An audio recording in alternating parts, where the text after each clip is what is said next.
আসসালামু আলাইকুম।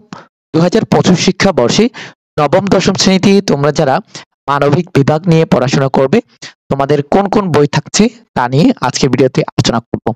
বন্ধুরা, তোমরা যারা মানবিক বিভাগ নিয়ে পড়াশোনা করবে তাদেরকে বাংলা সাহিত্য পড়তে হবে।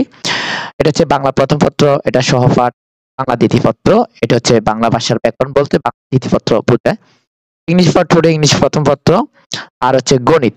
এটা হচ্ছে তোমরা যারা মানবিক বিভাগ নিয়ে পড়াশোনা করতেছো তাদেরকে এই বইগুলো পড়তে হবে। চারু ও কারুকলা থাকবে, তথ্য যোগাযোগ প্রযুক্তি থাকবে, এরপরে এই যে আমি দেখাচ্ছি তোমাদেরকে ভূগোল ও পরিবেশ থাকবে।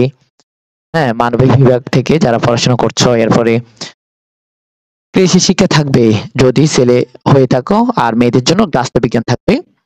এরপরে থাকছে এটা হচ্ছে ইসলাম ও নৈতিক শিক্ষা থাকবে। আর যারা সনাতন ধর্ম তাদের জন্য এই যে হিন্দু ধর্ম ও নৈতিক শিক্ষা, বৌদ্ধদের জন্য বৌদ্ধ ধর্ম ও নৈতিক শিক্ষা, খ্রিস্টান ধর্ম যে খ্রিস্ট ধর্ম ও নৈতিক শিক্ষা রয়েছে খ্রিস্টানদের জন্য। এরপরে হচ্ছে যারা আর্টসে মানে অর্থাৎ মানবিক পড়বে তাদের জন্য বাংলাদেশ ও বিশ্ব পরিচয় এটা থাকবে। এরপরে হচ্ছে শারীরিক শিক্ষা, স্বাস্থ্য বিজ্ঞান ও খেলাধুলা থাকবে।